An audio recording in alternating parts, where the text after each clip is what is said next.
Isabel, Larissa, deixa eu trazer um trecho aqui que eu acho que é interessante, que resume um pouco do sentimento de alguns ministros do Supremo com os quais eu conversei recentemente, que está na página 67. Olha lá. Vocês têm a seguinte declaração aqui no voto do ministro Gilmar Mendes.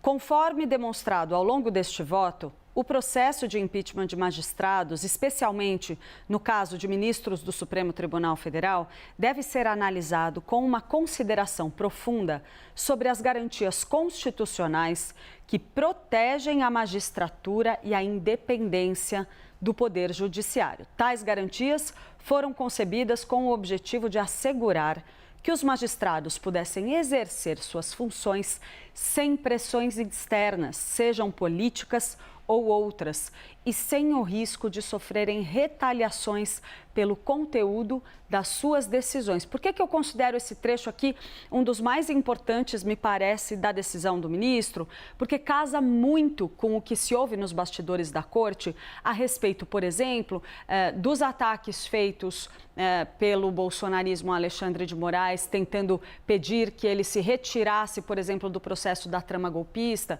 Havia um entendimento entre vários ministros de que um ministro não poderia se retirar de um julgamento por ser atacado pelos investigados, porque senão estaria fazendo o jogo dos investigados, dos acusados.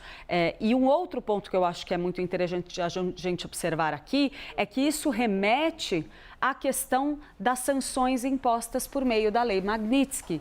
Lembrando, a ofensiva conduzida por Eduardo Bolsonaro nos Estados Unidos foi sim uma peça relevante na decisão do governo americano de impor sanções a Alexandre de Moraes e a outros personagens da nossa cena política, avaliando ali, inclusive como pano de fundo, o julgamento da trama do golpe, falando em infrações de direitos humanos. Isso é tratado no interior do Supremo Tribunal Federal como uma ofensiva política para minar a credibilidade do Supremo e atrapalhar o trabalho dos seus magistrados, impedir que eles possam exercer as suas funções, exercer a magistratura sem a interferência política externa, sem que os acusados possam atrapalhar o andamento dos processos. Então, esse trecho, me parece que ele acaba resumindo o que existe de sentimento entre muitos dos magistrados da Corte, principalmente aqueles que se alinhavam de maneira mais intensa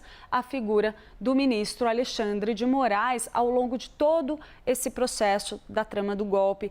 Um deles, a gente sabe, é o ministro Gilmar Mendes. Ele tem concordado, referendado decisões do ministro Alexandre de Moraes, mesmo algumas delas bastante polêmicas, por entender que havia, sim, uma espécie de ofensiva política para minar o Supremo Tribunal Federal.